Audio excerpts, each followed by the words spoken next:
Last week, the VA released a new regulation which establishes some new presumptive respiratory conditions for certain veterans, and you may have even received a letter from the VA about this in the mail. I want to talk a little bit about what these presumptive conditions are, what veterans they apply to, and a couple other things you should be aware of. But first, how did the VA get here? Well, to wildly oversimplify a lot of complicated studies and medical research, the VA has decided that veterans who served in specific places during specific time periods were exposed to particulate matter in the air that tends to cause conditions that I'll get into in a minute. And that particulate matter causes those conditions with such frequency that essentially if you were in that place at that time and got that condition, the VA is going to just presume that condition is service-connected. That's what presumptive conditions are.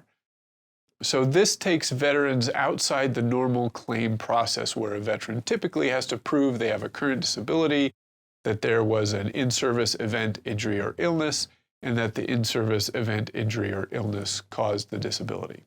So what are these presumptive conditions? They are the chronic diseases of asthma, rhinitis, and sinusitis, including rhinosinusitis. You only get the benefit of these presumptions if you served in the Persian Gulf from August 2nd, 1990 through some point that is yet to be determined, or if you served in Afghanistan, Syria, Djibouti, or Uzbekistan on or after September 19th, 2001, also through some point in the future that is yet to be determined.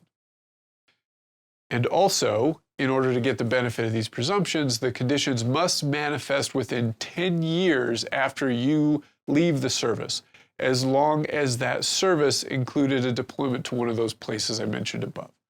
So that gets a little technical, but to put it in an easier way, pull out your DD-214 that covers your most recent deployment to one of those places.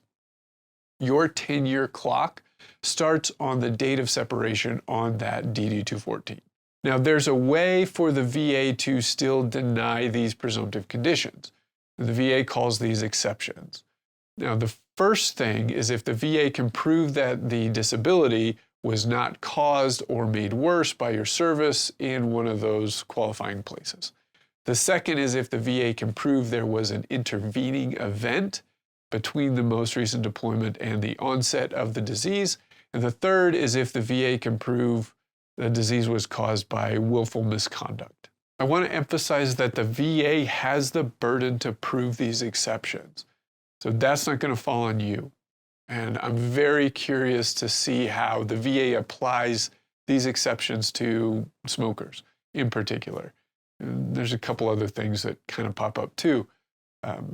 But those are going to be some tough cases, and it's going to take time to see how those things just flesh themselves out in the system. But anyway, bottom line, if you have chronic asthma, rhinitis, sinusitis, and rhinosinusitis that began after your deployment to one of those places, file a claim. Let me know your thoughts on these presumptive conditions in the comments. If you want me to help you with your claim, you can reach out to me through the links below.